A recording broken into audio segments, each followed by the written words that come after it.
छत्रपती संभाजीनगरसह मराठवाड्यातील अनेक जिल्ह्यात पावसाने जे आहे ते गेल्या 20 ते 25 दिवसापासून खंड मारला आहे. आपण बघतो आता मी छत्रपती संभाजीनगरच्या आडगाव बुद्रुक शिवारात आहे. या ठिकाणी आपण तुरीचं पीक पाहतोय. खरं तर ही लागवड केलेला आणि तूर पेरलेला जवळपास 3 महिने पूर्ण झालेत. मात्र गेल्या 20 ते 25 दिवसापासून पाऊस न पडल्याने तुरीची वाढ खुंटली आणि तूर जी आहे ती पूर्णपणे सुकताना आपल्याला पाहायला मिळते. आणि आता भविष्यात पाऊस जरी पडला तर ही तूर पुन्हा जी आहे तिला फुलं लागणार नाहीत, हिला पिकं लागणार नाहीत, कारण हिची वाढ खुंटली. हिची जी वयोमर्यादा होती त्या वयोमर्यादेत पाऊस अपेक्षित होता तो पाऊस या ठिकाणी मिळालेला आपल्याला पाहायला मिळत नाही.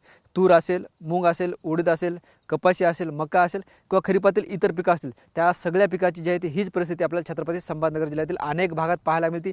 ज्या शेतकऱ्यांना पाणी आहे त्यांनी पाणी देण्याची व्यवस्था सुरू केली, मात्र जे कोरडवाहू शेतकरी आहेत त्यांच्यावर मात्र मोठं आर्थिक संकट ओढवलं आहे. खरीपाचं पीक जे आहे ते शेतकऱ्याच्या हातचं जाताना आपल्याला पाहायला मिळतं.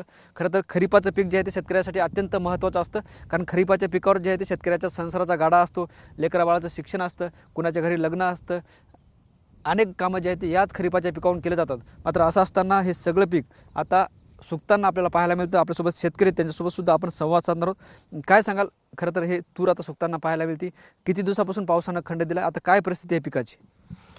मागील 25 ते 30 दिवसापासून छत्रपती संभाजीनगर जिल्ह्यामध्ये कुठेही पाऊस नाही. आणि ही जी तूर बघत आहात आपण, या तुरीला म्हणजे माझ्या कमरा एवढी झाली पाहिजे नव्हती आणि तिला फुलं वगैरे लागली पाहिजे नव्हती, परंतु पावसाअभावी 3 महिने झाले. प्रत्येक मालाला कमीत कमी 1 लाख रुपये एकरी खर्च येतो. आणि तो पेरल्यानंतर त्या आज बघितलं असेल तुम्ही, खत असन, बी असन, बियाणे असन, एवढे महाग झालेले आहे की ते शेतकरी याजानं 50,000 रुपये काढतो, महाग मोलाचं बियाणे आणतो आणि शेतीमध्ये टाकतो. एक दाण्याचे 1000 दाणे शेतकरी करतो. आणि आज ही तूर बघितली असेल तुम्ही, ही तूर पेरून आम्ही याला झाले 3 महिने आणि ही 3 महिने होऊन सुद्धा तूर आज कुठं दिसत नाही. म्हणजे हे 50,000 तर गेले, परंतु पुढं संसाराचा गाडा चालाच कसा असून 50-50 हजार रुपये घेऊन म्हणजे शेतकऱ्यावर लाख रुपये बोजा आता यावेळेस झालेला आहे. जगदीश डवले, आडगाव बुद्रुक. माझ्यासोबत बाबा आहेत. बाबा, काय काम करून आलेत? वखर आणतो. कशात? पळ्या सरकीमध्ये. कापसात? हा, कापसामध्ये वखर आणतो. रोज मजुरी आणतो. मजुरीनं. बरं. काय पाऊस बरा आहे का? पाऊसच नाही ना असा. पाऊस नसल्यामुळं आणला उराली वखरात काय करता. वखरून काय करता कापाशीला? पण आता लोक दम घात नाही, वजे वजे आणच म्हणते. पाऊस बी नाही आला तर आता काय, पाऊस एकदम येतो, आला तर येईन, नाही तर नाही येत. त्याचं काय, कपाशी बरी आहे का आता? कशाची बरी एवढी लहान लहान लहान आहे. किती दिवसापासून पाऊस गेलाय? झाले 2 महिन्यापासून पाऊसच नाही ना. व्यवस्थित नाही. हां. बरं, काय वाटतं सरकारनं काय केलं पाहिजे का शेतकऱ्यासाठी? सरकारनं काहीतरी मदत करा आपल्या शेतकऱ्याला. आता काहीतरी द्यावं मानधन. केली की कर्जमाफी? कर्जमाफी केली. कर्जमाफी ज्याला ज्याचे कर्ज होते त्याला होती, बाकीच्याला काय नाही ना. नाही. अजून कोणते कोणते पिकं सुकलेत? सरकी, तुरी, सोयाबीन. सोयाबीन तर लगेच गेलं. मुग बी गेले. मुगाचं काही नाही.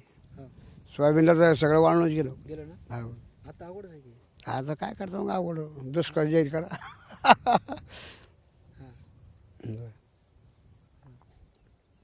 निश्चित आपण बघतोय दुष्काळ जाहीर करा अशी त्यांची मागणी आहे. काय लागवड केली शेतात, आता काय पेरणी केली?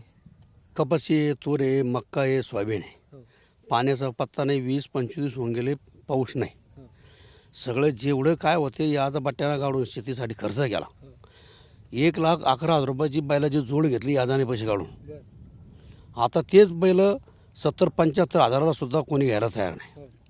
आता बैल सांभाळावं का याच बट्ट्यावालाच पुढचं माणूस सांभाळावं, शेतीपाडी सगळे पैसे खर्च झाले. आता एक तास झाला मला बैल कोटऱ्या बांधून कोणी लोक रोजाना सुद्धा लावायला तयार नाही, मजुरीला सुद्धा काम भेटायला तयार नाही. जेवढे पैसे होते खतं प्यायची गोणी झाली 1800 रुपयाला, युरिया झाला 400 रुपयाला. आणि पावसानाच्या आशामारी आम्ही सगळे इकडून तिकडून याजाना बट्ट्याना कसे होत नाही 2-5 पैसे खर्च देऊन शेतीला खर्च लावला. 25 दिवस झाले एक पाण्याचा शितोडा नाही. पूर्ण सोयाबीन वाळून चाललं आहे, कपाशी वाळून चालली, तुरी वाळून चालल्यात बारी आलीत. आणि अजून 2-4 दिवस पाऊस जर नाही आला तर मळ्यात जायचं काम पडणार नाही. बोर आहे, पाणीच पत्ता नाही. विहीर आहे, विहिरीला पाणी नाही. पाण्याचा विषय, पाऊस नाही तर पाणी नाही. आता काय केलं पाहिजे सरकार? आता सरकारनं काहीतरी मग शेतकऱ्याचं हिताचं केलं पाहिजे. काहीतरी त्याच्या शेतीसाठी त्याला खर्च द्यायला पाहिजे. काही तर आणि पुन्हा अजून कर्जमाफी बरेचसे शेतकरी लोक कर्जमाफी झाले नाही.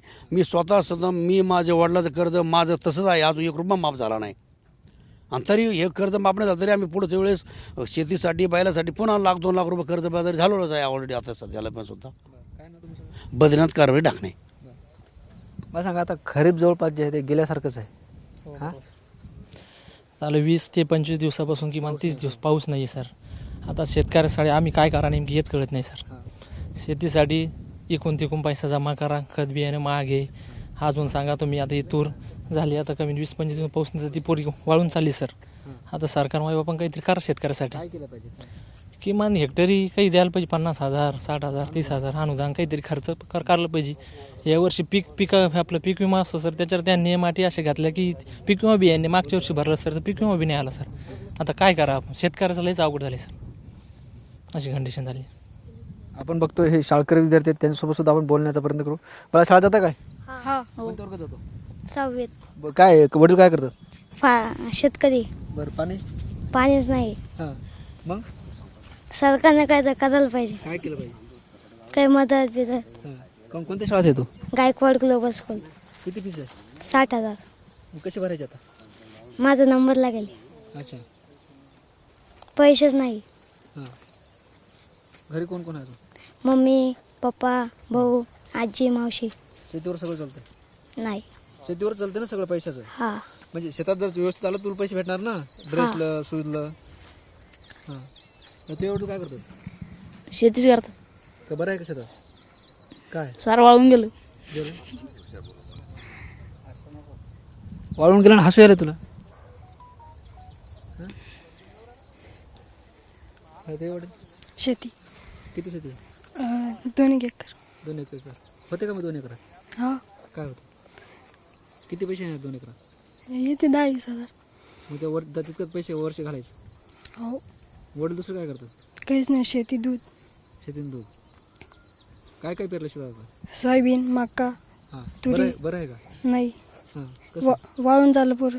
हां तू कोणत्या शाळेत आहे? Vision public school. तिथे किती फीस आहे? 30,000. कोणत्या वर्गाची? 8वी. होते का? मग अजून कोण कोण आहे तुला घरी? भाऊ. त्याचं पण शिक्षण असेल? हा. हां त्याला तेवढीच फीस?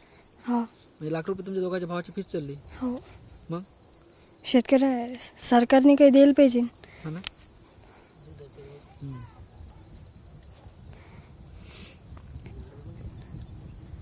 आणि निश्चितच आपण बघतोय आपल्यासोबत शेतकरी होते, काही शेतकऱ्यांचे जे आहे ते मुलं होते. ही अशी सगळी परिस्थिती छत्रपती संभाजीनगर जिल्ह्यातली आहे आणि मराठवाड्यातील अनेक जिल्ह्यात हेच सगळी परिस्थिती आपल्याला पाहायला मिळते. खरं तर हे पीक आपण सुकताना पाहतोय आणि आता सरकारनं पुढे येऊन कुठेतरी शेतकऱ्यांना मदत केली पाहिजे अशी अपेक्षा शेतकरी वर्गातून होताना पाहायला मिळते. कॅमेरा पर्सन विशाल रायबोलीसह ज्ञानेश्वर लोंढे, TV9 मराठी, छत्रपती संभाजीनगर.